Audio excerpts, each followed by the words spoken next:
معاویہ رضی اللہ تعالیٰ عنہ سے مروی ہے کہ رسول اللہ صلی اللہ علیہ وآلہ وسلم نے فرمایا 3 کام ایسے ہیں کہ جو شخص کرے گا وہ ایمان کا ذائقہ چکھے گا، صرف اللہ کی عبادت کرے اور یہ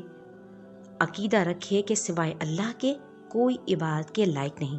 اور اپنے مال کی زکوٰۃ ہر سال اس طرح دے کہ اس کا نفس اس پر خوش ہو اور اس پر آمادہ کرتا ہو، یعنی اس کو نہ روکتا ہو۔ زکوٰۃ کا مرتبہ تو اس سے ظاہر ہوا کہ اس کو توحید کے ساتھ ذکر فرمایا، اور اس اثر سے ظاہر ہوا کہ اس سے ایمان کا مزہ بڑھ جاتا ہے۔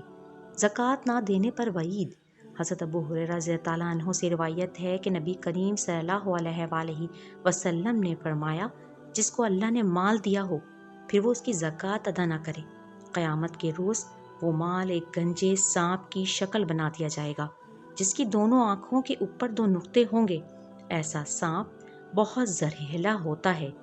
وہ سانپ زکوٰۃ ادا نہ کرنے والے بخیل کے گلے میں توق کی طرح ڈال دیا جائے گا اور اس کی دونوں باجھیں پکڑے گا، وہ کاٹے گا، وہ کہے گا میں تیرا مال ہوں، میں تیری جمع کی ہوئی دولت ہوں۔ پھر آپ نے اس کی تصدیق میں سورہ آل عمران کی یہ آیت پڑھی جس کا ترجمہ یہ ہے، اور نہ گمان کریں وہ لوگ جو بخل کرتے ہیں اس مال و دولت میں جو اللہ نے اپنے فضل و کرم سے ان کو دیا ہے، اور اس کی زکوٰۃ نہیں نکالتے کہ وہ مال و دولت ان کے حق میں بہتر ہے، بلکہ انجام کے لحاظ سے وہ ان کے لیے بدتر ہے اور شر ہے۔ قیامت کے دن ان کے گلوں میں وہ دولت جس میں انہوں نے بخل کیا اور جس کی زکوٰۃ ادا نہیں کی توق بنا کر ڈالی جائے گی۔